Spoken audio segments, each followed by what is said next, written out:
Welcome to an exclusive talk show. Here we have today an outstanding researcher. He has got his PhD from Germany.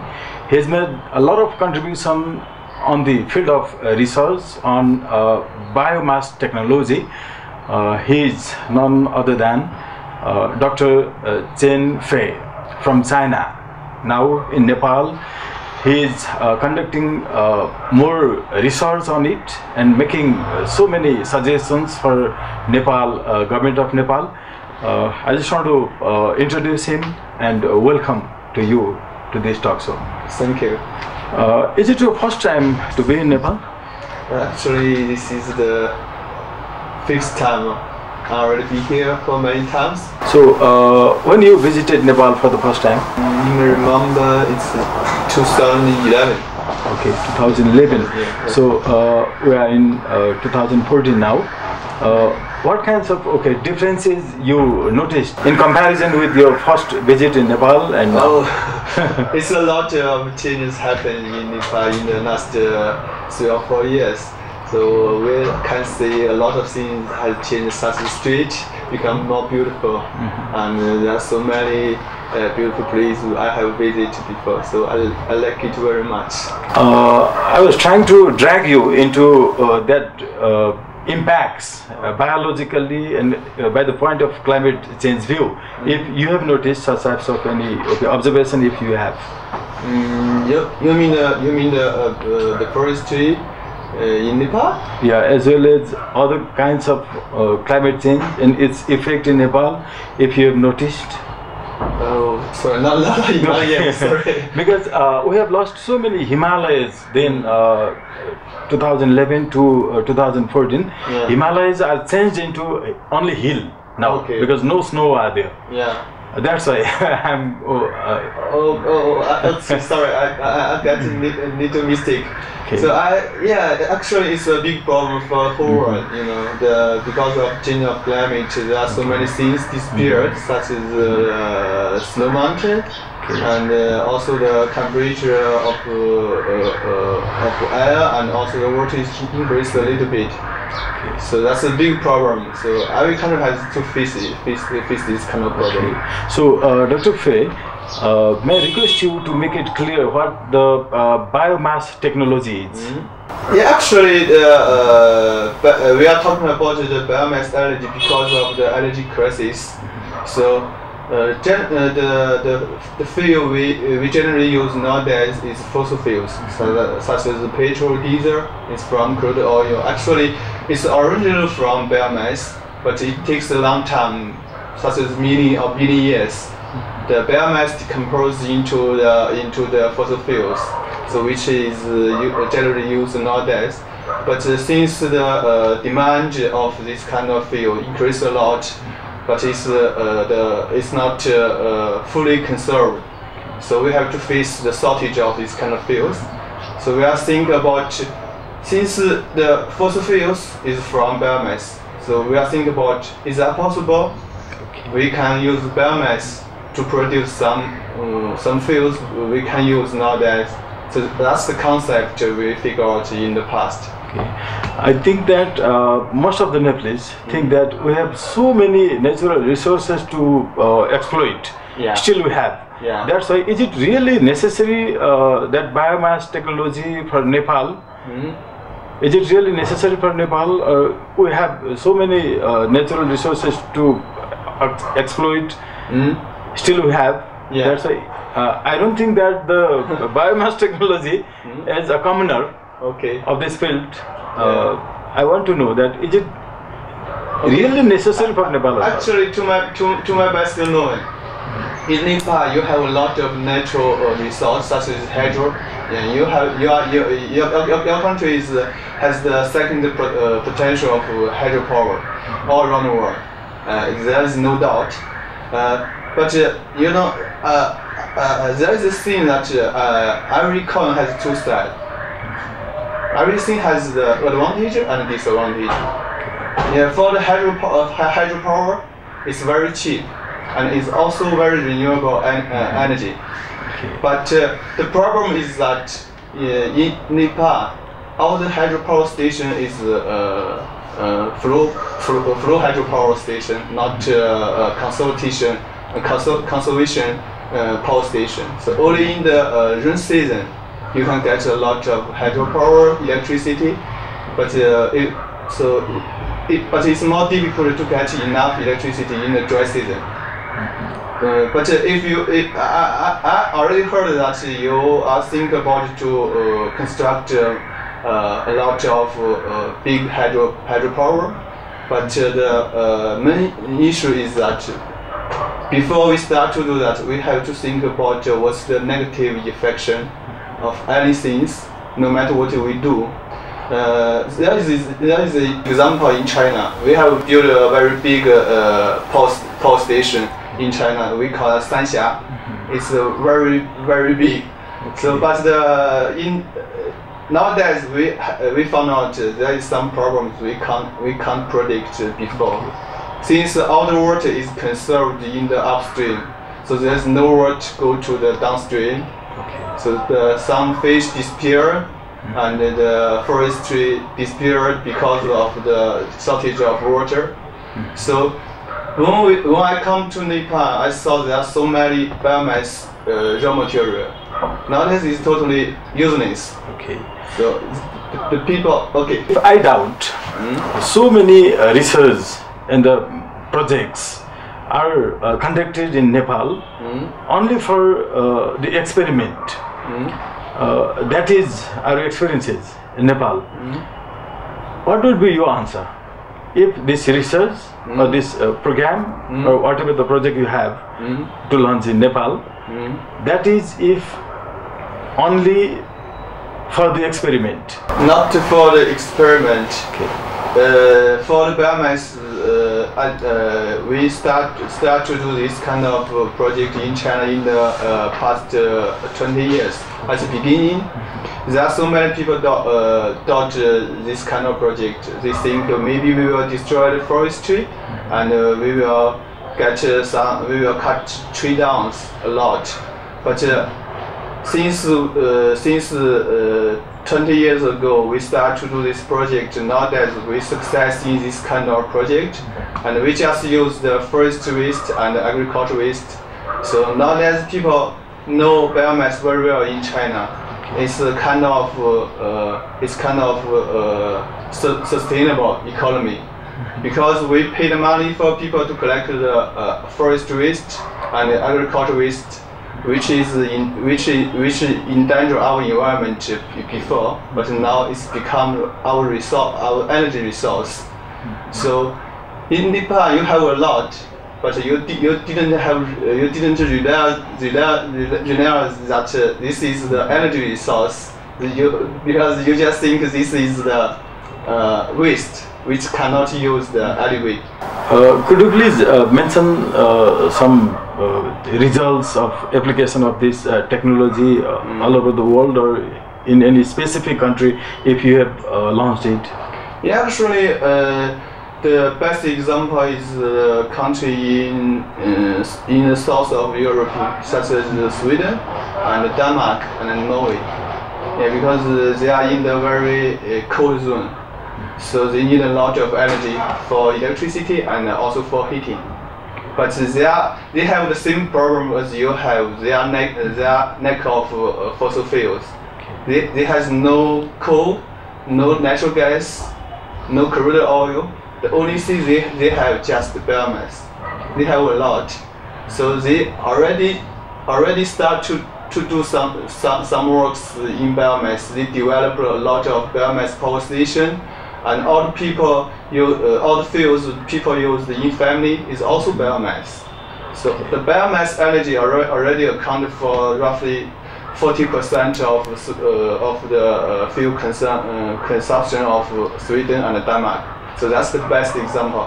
And also the US and other some countries such as China and Turkey.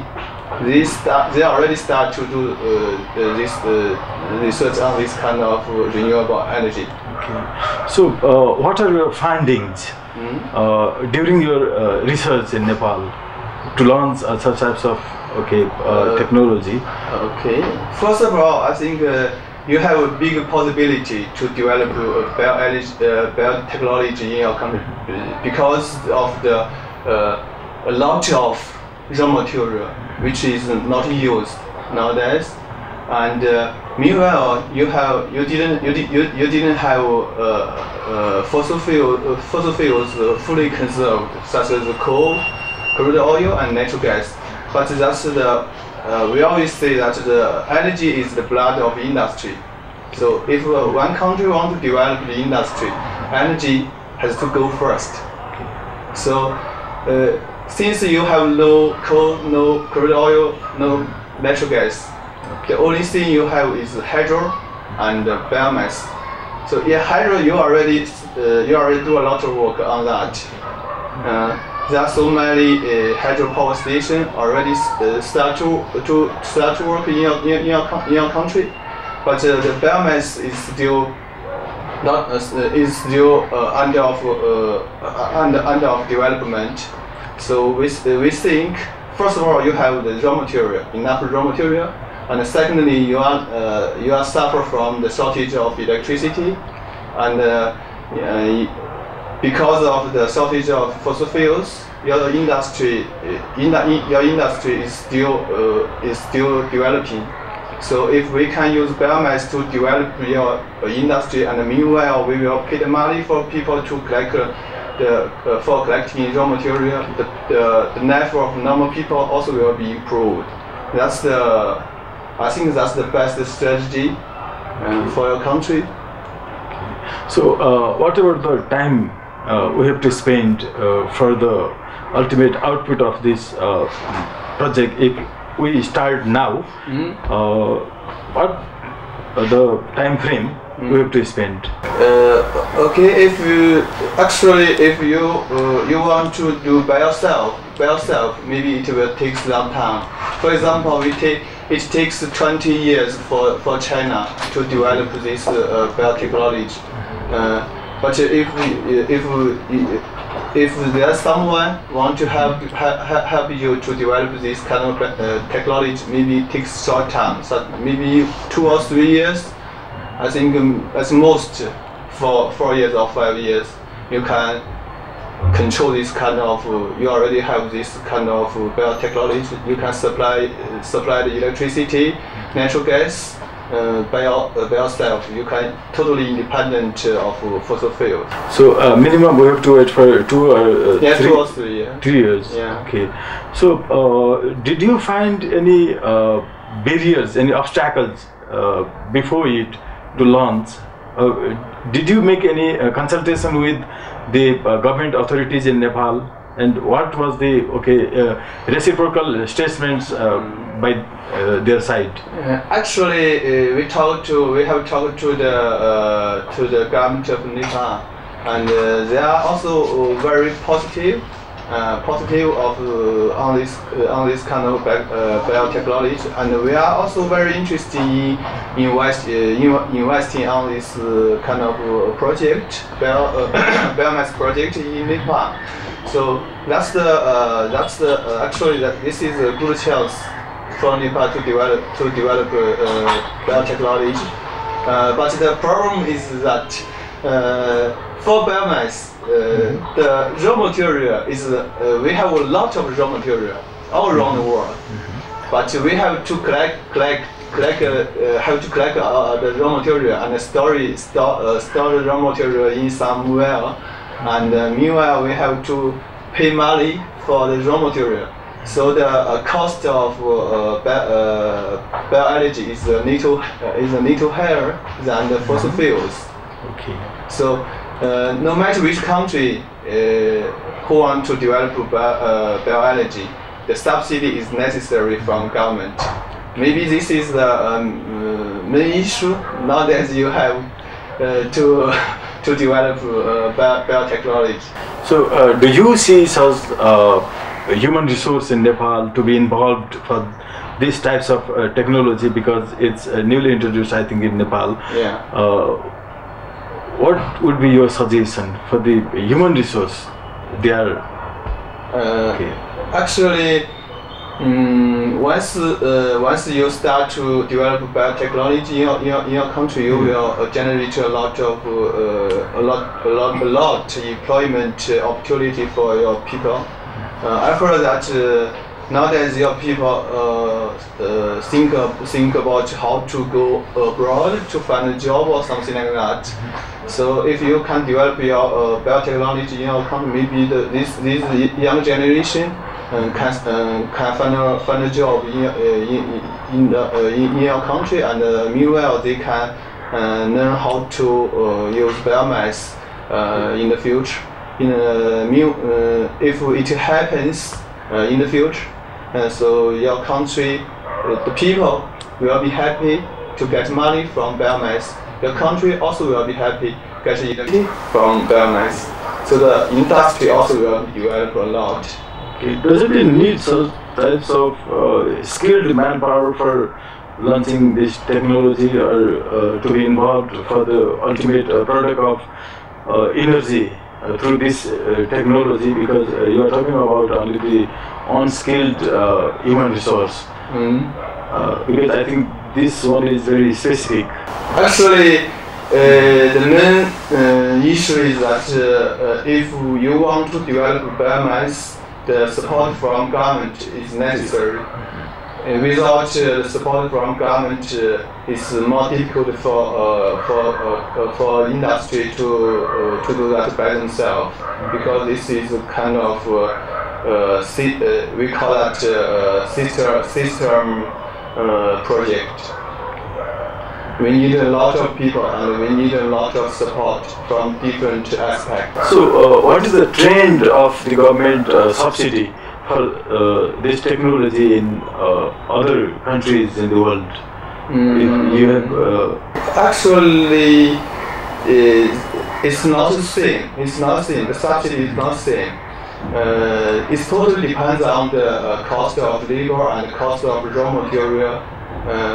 In my opinion, to my best knowledge, when I was in Germany, I know that the German government gave the 40% subsidy of the whole cost of production, and in China we also get roughly 30% of the whole cost of production. Maybe US a little more. I'm not sure. I can't get the exact number, but the one thing is confirmed that all the country all around the world gave a subsidy to the biomass energy nowadays. Is there any other example of the project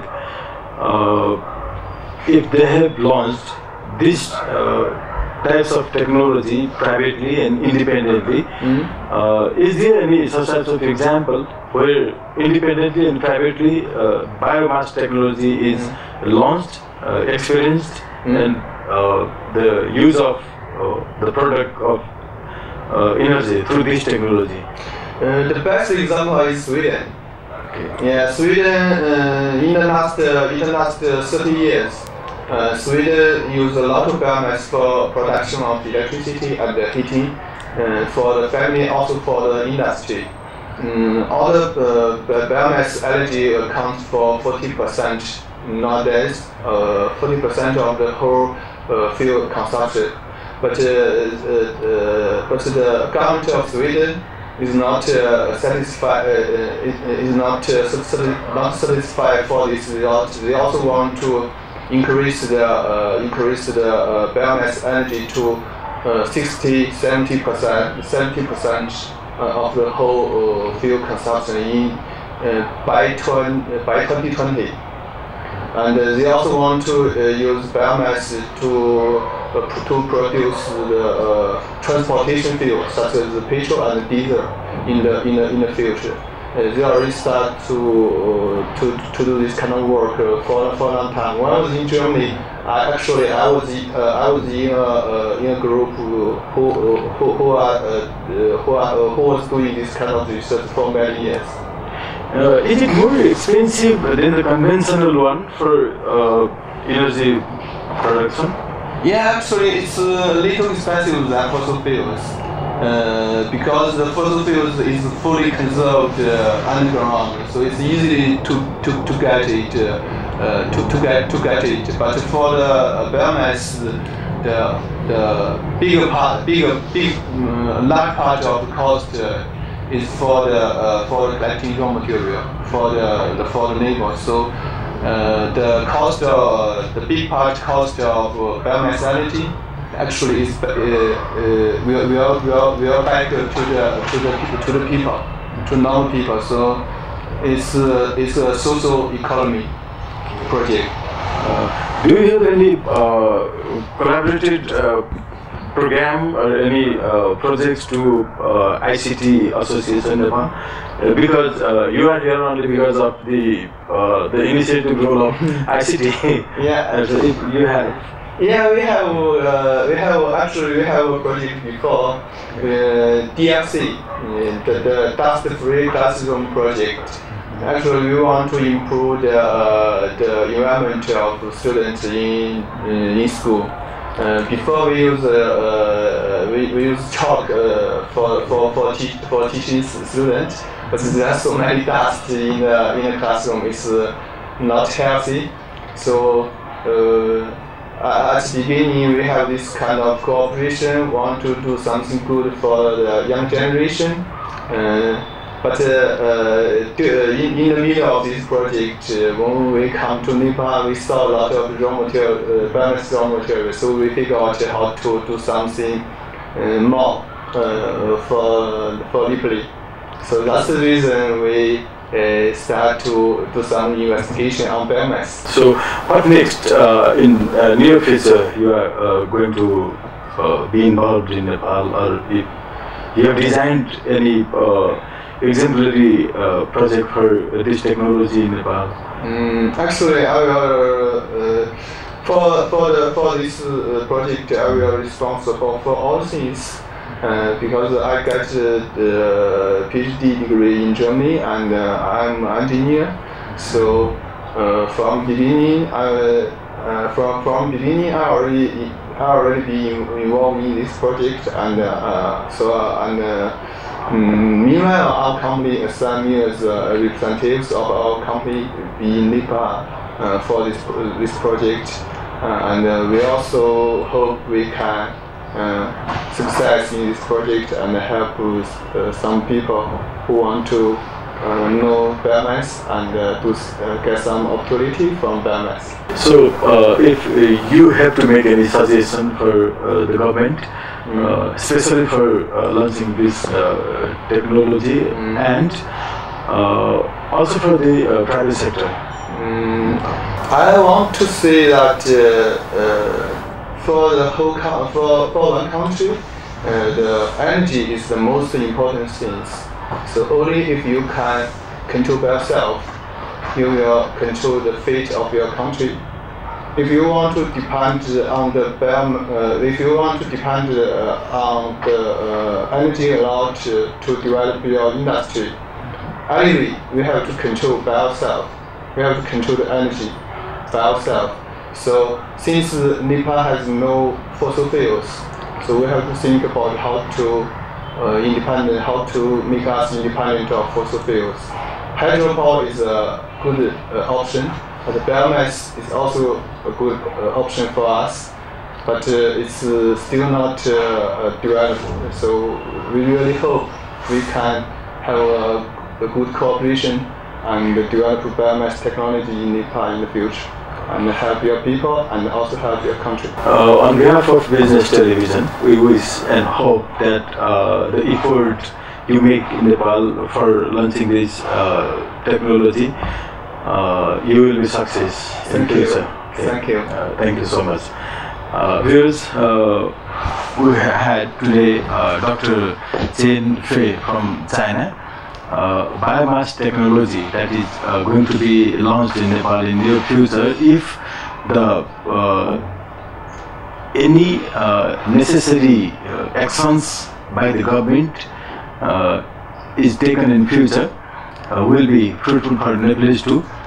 We hope this technology will make affirmative change in Nepal Thank you so much. Thank you. Thanks a lot. Thank you.